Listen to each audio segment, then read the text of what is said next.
दोस्तों, आप सबका मेरे चैनल पर स्वागत है।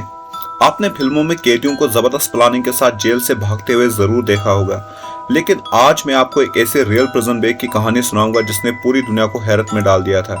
इस कहानी की शुरुआत अल्काट्राज से होती है। अल्काट्राज यूएसए के कैलिफोर्निया राज्य में सैन फ्रांसिस्को की खाड़ी के पास एक छोटा सा आइलैंड है। यह आइलैंड सैन फ्रांसिस्को के कोस्ट से 2 किलोमीटर की दूरी पर स्थित है। इसी आइलैंड पर 1850s के दशक में एक फोर्ट बनाया गया था। फिर 1859 के बाद इस फोर्ट के एक पार्ट को जेल में बदल दिया गया। 1910 से 1912 के दरमियान यूएस गवर्नमेंट ने $2,50,000 खर्च करके फोर्ट की जेल के साथ एक नई कंक्रीट बिल्डिंग का निर्माण करवाया, जो बाद में एक सेल हाउस की तरह यूज की जाने लगी, जहां पर यूएसए के सबसे खूंखार मुजरिमों को रखा जाता था। इसी जेल को अल्काट्राज प्रिजन कहा जाता है। तेज बहाव वाले पानी के बीचों बीच और कोस्ट से 2 किलोमीटर दूर होने की वजह से अल्काट्राज को दुनिया की सबसे सख्त जेल माना जाता था। माना जाता था कि इस जेल से भागना लगभग नामुमकिन है। इस जेल में कैदियों का पहला बैच 11 अगस्त 1934 को आया। उसके बाद अमेरिका के वो कैदी जो बाकी जेलों में अथॉरिटीज के लिए सरदर्द बन जाते थे, उनको यहाँ भेजा जाने लगा। ये जेल कैदियों के लिए किसी नर्क से कम नहीं थी। अल्काट्राज के टॉर्चर को बर्दाश्त करना सबके बस की बात नहीं थी। कई कैदी तो वहां पर पागल हो गए थे, कुछ ने तो जेल में ही सुसाइड्स कर ली थी। कैदी अक्सर अपने बयानों में अल्काट्राज को हेलकाट्राज कहकर पुकारते थे। अल्काट्राज जेल के बारे में लिखते हुए एक राइटर ने लिखा था, अल्काट्राज सैन फ्रांसिस्को का वो गटर है जहां पर अमेरिका के सारे जेल अपनी गंदगी फेंकते हैं। अल्काट्राज के बारे में कुछ इसी तरह के विचार US attorney general Frank Murphy के भी थे। उसने 1939 में इस जेल के बारे में कहा था कि ये पूरी जेल कैदियों को पागल करने के मकसद से बनाई गई है। जेल अथॉरिटीज के इस दावे के बावजूद कि इस जेल से भागना असंभव है, जून 1962 में 3 कैदी इस जेल से फरार हो गए। इस वीडियो में मैं आपको इन्हीं कैदियों की अल्काट्राज से भागने की हैरत अंगेज कहानी सुनाऊंगा। मैं आपको बताऊंगा कि ये नामुमकिन सा लगने वाला काम इन कैदियों ने कैसे अंजाम दिया और भागने के बाद इन कैदियों का क्या हुआ। माना जाता है कि ओरिजिनली इस प्लानिंग में 4 लोग शामिल थे, जॉन एंगलिन, क्लेरेंस एंगलिन, एलन वेस्ट और फ्रैंक मॉरिस। इन 4 प्लानर्स में जॉन और क्लेरेंस एंगलिन दोनों सगे भाई थे। जॉन का जन्म 1930 में और क्लेरेंस का जन्म 1931 में अमेरिका के राज्य जॉर्जिया में हुआ था। इनके माता पिता खेती का काम करते थे। फिर एंगलिन परिवार कुछ सालों बाद रस्किन, फ्लोरिडा शिफ्ट हो गया। वहां वो टमाटरों की खेती से अपना रोजगार चलाने लगे। कहा जाता है कि जॉन और क्लेरेंस दोनों बचपन से ही एक दूसरे के काफी करीब थे। इन दोनों भाइयों ने बचपन में एक साथ स्विमिंग सीखी और ये दोनों भाई जबरदस्त स्विमर्स बन गए। ये अपने स्विमिंग के हुनर से सबको हैरान कर देते थे। लेकिन फिर ये दोनों भाई क्राइम करने लगे।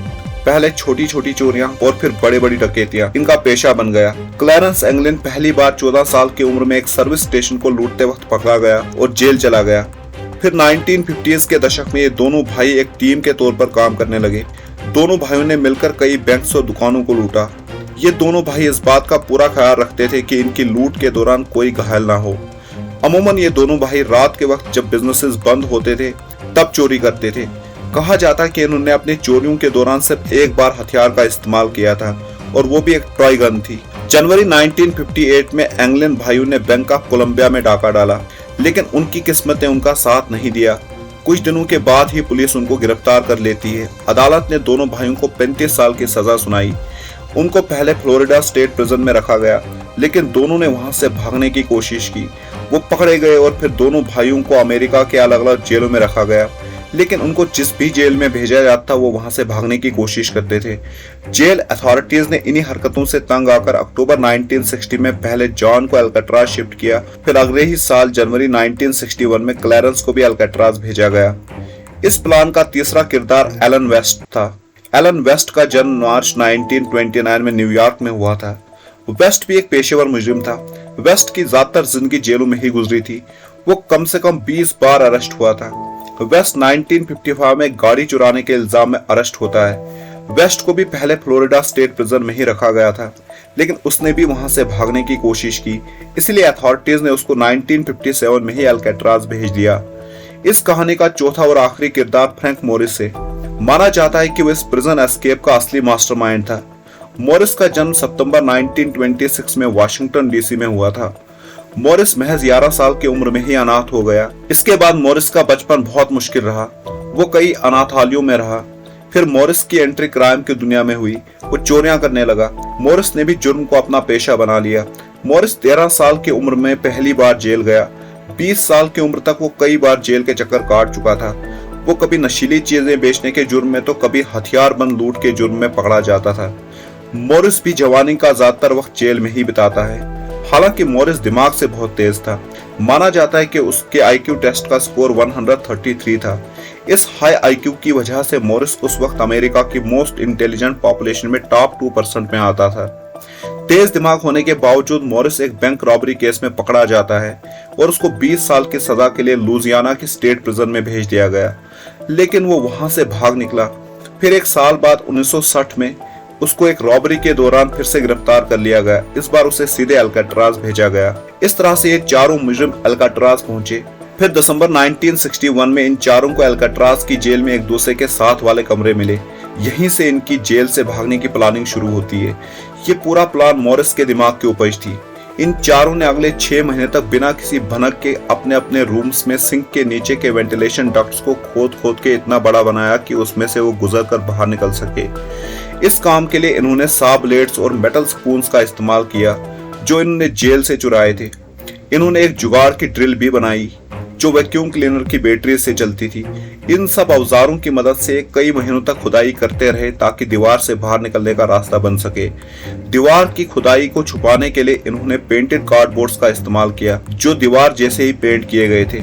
उस वक्त अल्काट्राज जेल में दिन का 1 घंटा हैप्पी आवर हुआ करता था। इस 1 घंटे के दौरान जिन भी कैदियों को म्यूजिकल इंस्ट्रूमेंट्स बजाने आते थे उनको अपने म्यूजिकल इंस्ट्रूमेंट्स बजाने की परमिशन दी जाती थी। इस 1 घंटे के दौरान मॉरिस अपना अकॉर्डियन बजाता था और बाकी कैदी ड्रिल से खुदाई करते थे। इससे ड्रिल की आवाज छुपाने में मदद मिली। एक बार जब इन चारों ने गुजरने लायक रास्ता तैयार कर लिया तो ये चारों वहां से निकलकर यूटिलिटी कॉरिडोर में पहुंच गए। यूटिलिटी कॉरिडोर उनके कमरों के बिल्कुल पीछे था। जेल के इस हिस्से में कोई भी गार्ड नहीं होता था। फिर वो पाइप्स के सहारे जेल के कमरों के ऊपर वाले खाली हिस्से तक चढ़ गए। जेल का ये खाली हिस्सा इन कैदियों का प्लानिंग सेंटर बना। इन कैदियों को जेल से भागने के लिए जिन जिन चीजों की जरूरत थी वो सब चीजें धीरे धीरे इस वर्कशॉप में लाकर इकट्ठा की गई। पहले चुराए हुए रेनकोट्स की मदद से कुछ लाइफ प्रिजर्वर्स बनाए गए जिसका आइडिया मॉरिस को पॉपुलर मैकेनिक्स नाम की एक मैगजीन से मिला था। एक दूसरी मैगजीन स्पोर्ट्स इलस्ट्रेटेड की मदद से इन्होंने एक 14 फुट लंबी रबर राफ्ट भी इसी वर्कशॉप में तैयार की। उस रबर राफ्ट की पहले तो अच्छे से सिलाई की गई, फिर उसको सील करने के लिए स्टीम पाइप्स की हीट और लिक्विड प्लास्टिक का भी इस्तेमाल किया गया। इस राफ्ट को चलाने के लिए चप्पू प्लाईवुड से तैयार किए गए। फिर वर्कशॉप से वो वेंटिलेशन शाफ्ट की मदद से छत के नीचे पहुंचे और वेंटिलेशन शाफ्ट के ढक्कन के सारे स्क्रूज खोल दिए ताकि वो ढक्कन उठाकर छत तक पहुंच सके जहां से इन्होंने भागने का प्लान बनाया था। वर्कशॉप में 4 डमी हेड्स भी तैयार किए गए। डमी हेड्स को बनाने के लिए पुरानी चीजों का इस्तेमाल किया गया। डमीज के सर पर लगने वाले नकली बालों का जुगाड़ जेल की बार्बर शॉप से हो गया। डमीज को रियलिस्टिक बनाने के लिए पेंट को जेल के मेंटेनेंस रूम से चुराया गया। इन डमीज का इस एस्केप में शुरुआत से ही बहुत इंपॉर्टेंट रोल रहा। जिस दौरान ये वर्कशॉप में काम करते थे उस दौरान ये अपने बेड्स पर टॉवल्स और कपड़े की बॉडी बनाकर इन डमी हेड्स को सर की जगह पर रखकर गार्ड्स को ये दिखाते थे कि वो सो रहे हैं। इन डमी हेड्स की बदौलत ही ये कैदी कई महीनों तक जेल के गार्ड्स को चकमा देकर वर्कशॉप्स में सब तैयारियां कर पाए। आखिरकार 11 जून 1962 की रात को जब सारी तैयारियां पूरी हो चुकी थी, इन चारों ने अपने प्लान के तहत भागने का फैसला किया। लेकिन उस रात एलन वेस्ट के लिए एक मुसीबत खड़ी हो गई। उसने देखा कि उसने दीवार के कंक्रीट को टूटने से बचाने के लिए जो सीमेंट यूज किया था वो बहुत सख्त हो गया था, जिसकी वजह से ग्रिल दीवार के साथ चिपक गई थी। उसने सीमेंट को तोड़ना शुरू किया। इसमें उसको काफी वक्त लग गया। जब तक वो सीमेंट को तोड़ के ग्रिल को हटा के छत तक पहुंचता तब तक बहुत देर हो चुकी थी। मॉरिस और एंगलिन ब्रदर्स वहां से जा चुके थे। वो शाफ्ट के रास्ते पहले छत तक पहुंचे, फिर किचन पाइप्स के सहारे 50 फीट दीवार उतरकर 12-12 फुट की 2 बार्ब्ड वायर फेंसेस को लांग कर वहां से फरार हो गए थे। एलन वेस्ट निराश होकर अपने कमरे में वापस लौटा और सो गया। अल्काट्राज के गार्ड्स ने बाद में अपने बयान में बताया था कि रात को उन्होंने एक जोर की आवाज सुनी थी, लेकिन उन्होंने उस पर कोई ध्यान नहीं दिया। असल में हुआ यह था कि जब मॉरिस और एंगलिन ब्रदर्स वेंटिलेशन शाफ्ट से छत पर जा रहे थे तब उन्होंने शाफ्ट के ढक्कन को खोला, जिसकी वजह से वो दूसरी तरफ गिर के छत से जोर से टकराया। जेल के गार्ड्स को यही आवाज आई थी, लेकिन उन्होंने इसकी जांच नहीं की। तीनों कैदी आइलैंड के नॉर्थ ईस्ट की तरफ एक अंधेरी जगह पर पहुंचे जहां पर प्रिजन की सर्च लाइट नहीं पड़ती थी। माना जाता है कि तीनों ने वहीं पर अपने राफ्ट में हवा भरी। हवा भरने के लिए इन लोगों ने एक म्यूजिकल इंस्ट्रूमेंट कंसर्टिना का इस्तेमाल किया। प्रिजन अथॉरिटीज को सुबह पता चलता है कि जेल से 3 कैदी भाग गए हैं। इन कैदियों ने भागने से पहले बिस्तर में टॉवल्स और कपड़ों की हेल्प से अपनी बॉडी बनाकर सर की जगह डमी हेड्स को रखा, जिससे गार्ड्स एक बार फिर से धोखा खा गए। गार्ड्स को लगा कि कैदी अपने कमरों में सो रहे हैं। सुबह जब एक गार्ड इन कैदियों को जगाने आया तो उसके कई बार बुलाने पर भी ये कैदी बाहर नहीं आए। फिर वो कमरे में घुसा। उसने जैसे ही कंबल हटाया, डमी हेड लुढ़क कर फर्श पर आ गिरा। इसकी जानकारी तुरंत जेल के अधिकारियों को दी गई। जेल अधिकारियों ने FBI को खबर कर दी और फिर इन फरार कैदियों की तलाश शुरू हो गई। जेल अधिकारियों को पहले जेल के अंदर की वर्कशॉप मिलती है, जहां पर इस एस्केप की पूरी तैयारी हुई थी। फिर जांच एजेंसीज को छत पर कैदियों के फुटप्रिंट्स भी मिलते हैं। FBI ने मिलिट्री हेलीकॉप्टर्स और पैदल लोगों की मदद से आसपास के इलाके में सर्च ऑपरेशन शुरू किया। अगले 10 दिनों तक इन फरार कैदियों की तलाश हर मुमकिन जगह की गई, लेकिन अल्काट्राज से निकलने के बाद इन कैदियों के साथ क्या हुआ था ये एक मिस्ट्री बन गई। जांच एजेंसीज को अपने इन्वेस्टिगेशन के दौरान कई सबूत मिले, लेकिन फरार कैदियों का कोई पता नहीं चल पाया। 14 जून को जांचकर्ताओं को चप्पू, जिनका इस्तेमाल करके वो राफ्ट चला रहे थे, एंजल आइलैंड से नॉर्थ की तरफ लगभग 200 मीटर की दूरी पर पानी में तैरते हुए मिले। जांचकर्ताओं को उसी दिन इसी इलाके से एक वॉलेट भी मिला, जिसमें एंगलिन ब्रदर्स के फ्रेंड्स और रिलेटिव्स के नाम, एड्रेसेस और फोटोज थे।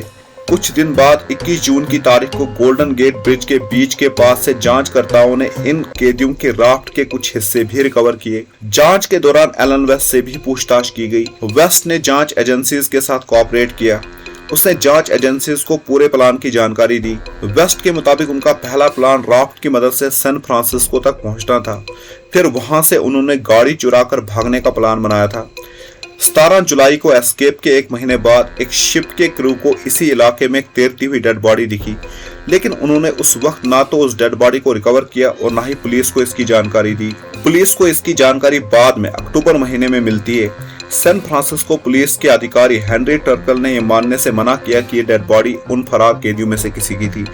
टर्कल ने बताया कि 1 महीने तक कोई भी डेड बॉडी सेम जगह पर फ्लोट नहीं कर सकती है। टर्कल ने क्लियर करते हुए कहा कि ये डेड बॉडी शायद सिसिल फिलिप हरमन की थी, जिसने जुलाई के महीने में गोल्डन गेट ब्रिज से कूद के सुसाइड की थी। हालांकि FBI उस डेड बॉडी को बाद में कभी भी रिकवर नहीं कर पाई। कई महीनों की तलाश के बाद भी FBI के हाथ खाली थे।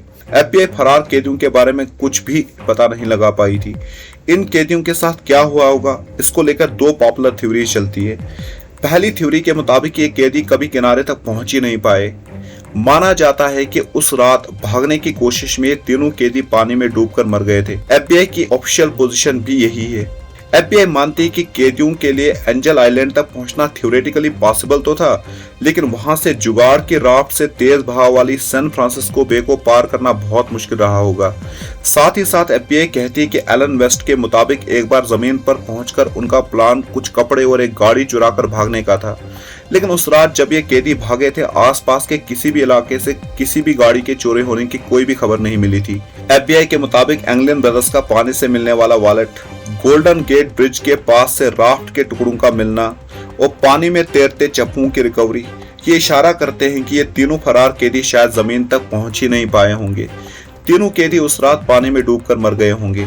दूसरी थ्योरी जिसको ज्यादातर लोग सपोर्ट करते हैं, उसके मुताबिक तीनों फरार कैदी उस रात सैन फ्रांसिस्को के किनारे तक सही सलामत पहुंचने में सफल रहे थे। ज्यादातर लोग मानते हैं कि तीनों कैदी बच गए थे। वो कहते हैं कि उनके डूबने के कोई भी पुख्ता सबूत नहीं है, ना ही उनकी लाशें मिली हैं। ये प्रूव करता है कि वो कैदी उस रात सरवाइव कर गए थे।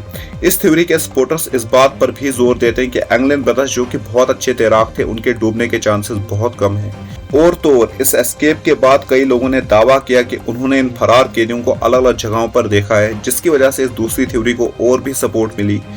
एस्केप के 1 दिन बाद ही एक व्यक्ति, जो कि खुद को जॉन एंगलिन का वकील बोलता है, दावा करता है कि उसको एंगलिन की कॉल आई थी। सैन फ्रांसिस्को के एक पुलिस अफसर ने भी दावा किया था कि उसने जेल ब्रेक की रात को करीब 1 बजे के आसपास अल्काट्राज प्रिजन से एक इलीगल बोट को आते हुए देखा था, जो गोल्डन गेट ब्रिज से गुजरी थी। 1967 में FBI को एक व्यक्ति की कॉल आती है जो दावा करता है कि वो मॉरिस का क्लासमेट था और उसको 30 सालों से जानता था। उसने दावा किया कि उसने मॉरिस को मैरीलैंड में देखा है। ये कैदी उस रात बच गए थे। इसको लेकर वक्त वक्त पर और भी कई तरह के दावे किए गए। 1993 में अल्काट्राज के कैदी थॉमस केंट ने अमेरिकाज मोस्ट वांटेड शो को इंटरव्यू देते हुए कहा था कि उसने इन कैदियों को भागने में मदद की थी। उसके अनुसार क्लैरेंस एंगलिन की गर्लफ्रेंड ने उनको सैन फ्रांसिस्को के किनारे से पिक किया था और उनको मैक्सिको तक लेकर गई थी। जब उससे पूछा गया कि आप उनके साथ क्यों नहीं भागे, तो उसने बताते हुए कहा था कि उसने इसलिए मना कर दिया था क्योंकि उसको तैरना नहीं आता था। 2015 में हिस्ट्री चैनल की documentary Alcatraz search for truth में कुछ और भी सबूत सामने रखे गए, जिससे ये प्रूव करने की कोशिश की गई कि एंगलिन ब्रदर्स उस रात बचकर भागने में कामयाब रहे थे। इस डॉक्यूमेंट्री में कीनेथ और डेविड वाइडनर ने कुछ क्रिसमस कार्ड्स दिखाए जो एंगलिन ब्रदर्स ने एस्केप के बाद अपने फैमिली मेंबर्स को भेजे थे। जब हैंडराइटिंग के एक्सपर्ट्स ने इनकी जांच की तो यह साबित हो गया कि हैंडराइटिंग जॉन और क्लैरेंस एंगलिन की ही है। हालांकि वो कार्ड्स कब और कहां से भेजे गए थे ये साबित नहीं हो पाया। इसी डॉक्यूमेंट्री में एंगलिन फैमिली ने फ्रेड ब्रिजी की स्टोरी भी सुनाई, जिसने दावा किया था कि 1975 में जब वो ब्राजील के शहर रियो डी जेनेरियो गया था, वहां पर उसकी मुलाकात एंगलिन ब्रदर्स से हुई थी। ब्रिजी ने कुछ फोटोग्राफ्स भी प्रोड्यूस किए जिसमें दावा किया गया कि इन फोटोज में जो दो व्यक्ति दिख रहे हैं वो असल में जॉन और क्लैरेंस एंगलिन हैं। ब्रिजी के मुताबिक ये दोनों भाई ब्राजील में रह रहे हैं और वो वहां पर खेती करते हैं। फॉरेंसिक टीम्स ने जब इन फोटोज की जांच की तो उन्होंने पुष्टि की कि फोटोज 1975 में ही ली गई थी और इन फोटोज में दिखने वाले व्यक्ति जॉन और क्लैरेंस एंगलिन से बहुत हद तक मैच भी हो रहे हैं। हालांकि जांच एजेंसीज ने ब्रिजी के फोटोग्राफ्स को असली मानने से इनकार कर दिया। उन्होंने ब्रिजी के ऊपर आरोप लगाते हुए कहा कि वो एक धोखेबाज, झूठा ड्रग स्मगलर है, उस पर विश्वास नहीं किया जा सकता है। लेकिन जनवरी 2020 में आयरिश क्रिएटिव एजेंसी और एआई स्पेशलिस्ट ने फेशियल रिकॉग्निशन टेक्निक का यूज करके ये कंफर्म कर दिया कि ये फोटो जॉन और क्लैरेंस की ही है। इतना ही नहीं, एंगलिन ब्रदर्स की मां को हर साल मदर्स डे पर किसी अनजान व्यक्ति से फूल मिलते थे। ये सिलसिला तब तक चलता रहा जब तक वो जिंदा रही। ज्यादातर लोगों का मानना है कि ये फूल जॉन और क्लैरेंस ही अपनी मां को भेजते थे। 2011 में नेशनल ज्योग्राफिक चैनल की डॉक्यूमेंट्री वेनिस्ड फ्रॉम अल्काट्राज ने एफबीआई की जांच पर ही सवाल खड़े कर दिए। इस डॉक्यूमेंट्री में दिखाया गया कि 12 जून 1962 एस्केप के अगले दिन एंजल आइलैंड पर एक राफ्ट मिली थी और इस राफ्ट के पास फुटप्रिंट्स भी मिले थे जो राफ्ट से उल्टी दिशा की तरफ जा रहे थे। इसके अलावा इस डॉक्यूमेंट्री ने यह भी साबित किया कि एस्केप के दिन सैन फ्रांसिस्को की मैरिन काउंटी से एक ब्लू शेवरले कार की चोरी हुई थी। अगले ही दिन एक मोटरसाइकिलिस्ट ने कैलिफोर्निया हाईवे पेट्रोल को सूचना दी थी कि एक ब्लू शेवरले कार ने हाईवे पर उसके मोटरसाइकिल को टक्कर मारी थी। उसने ये भी बताया था कि उस कार में 3 लोग सवार थे। इस डॉक्यूमेंट्री ने एफबीआई की जांच को ही सवालों के घेरे में खड़ा कर दिया। एक दावा एंगलिन ब्रदर्स के भाई रॉबर्ट एंगलिन ने 2010 में अपनी मौत से पहले किया। वो कबूल करता है कि वो 1963 से लेकर 1987 के बीच में जॉन और क्लैरेंस के कांटेक्ट में था। फिर 2018 में एफबीआई ने भी माना था कि उनको एक लेटर मिला है जिसको लिखने वाला व्यक्ति दावा कर रहा है कि वो जॉन एंगलिन है। उस लेटर में एंगलिन ने लिखा था कि फ्रैंक मोरिस की मौत अक्टूबर 2008 में ही हो गई थी और उसको अलेक्जेंड्रिया में किसी दूसरे नाम के साथ दफनाया गया है।